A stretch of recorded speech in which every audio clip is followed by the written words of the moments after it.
I accepted the job because I needed to disappear. The ad was simple. Caretaker needed for isolated lighthouse. 1 month shift. Supplies provided. No visitors allowed. That last part sold me. The boat left me at dusk. The island was no more than a jagged rock surrounded by churning gray waves, and the lighthouse, tall, rusted, and blinking like a tired eye, stood at its center. There was no welcome, no previous keeper, just a key nailed to the door and a note. Do not turn off the light. Ever. The inside was colder than expected.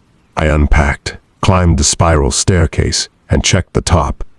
The light spun methodically, casting long shadows across the rocks. There were journals from past keepers. I opened one, dated 1979. It watches back. I laughed nervously. Weird island humor, I figured. That night, I lay in the cot, listening to the wind claw at the walls. Around 3 a.m., I heard it for the first time. Knocking from inside the lighthouse. The next morning, I searched every room. Nothing. Just rusted pipes, sea-damp crates, and layers of peeling paint. Still, the knocking continued every night. Same time. 3 short taps. Like it knew I was listening. I tried to ignore it, kept the lights spinning, wrote in my journal to stay sane. But I noticed something off. The light. It never slowed. Never needed fuel. Never needed maintenance. It just spun. I returned to the old journals.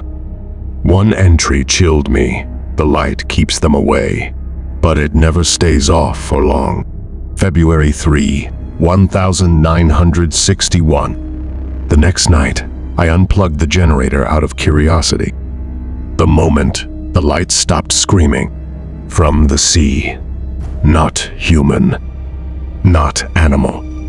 100 voices gasping for air all at once.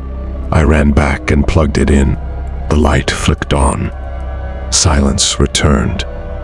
I didn't sleep. The next day, I noticed footprints on the staircase. Wet. Bare. Human-sized. Leading up to the lamp room, but never down. I couldn't leave.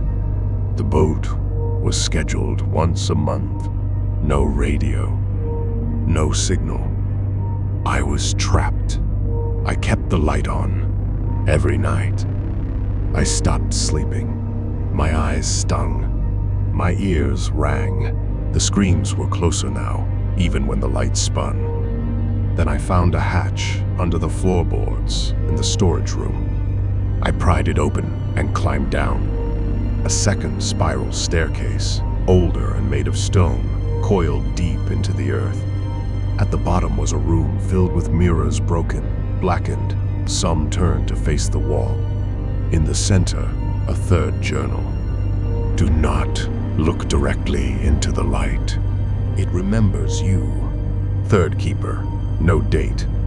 I looked up at the ceiling. There was no ceiling. Just the light burning directly above, piercing into the chamber. I blinked and saw them. Pale figures behind the mirrors. Pressed against the glass. Watching. I screamed and ran.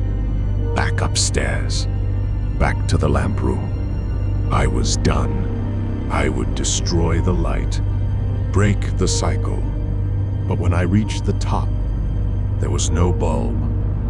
Just a giant eye, rotating, unblinking, watching the ocean, watching me. The knocking began again, but this time, it wasn't coming from the stairs. It was coming from inside my head.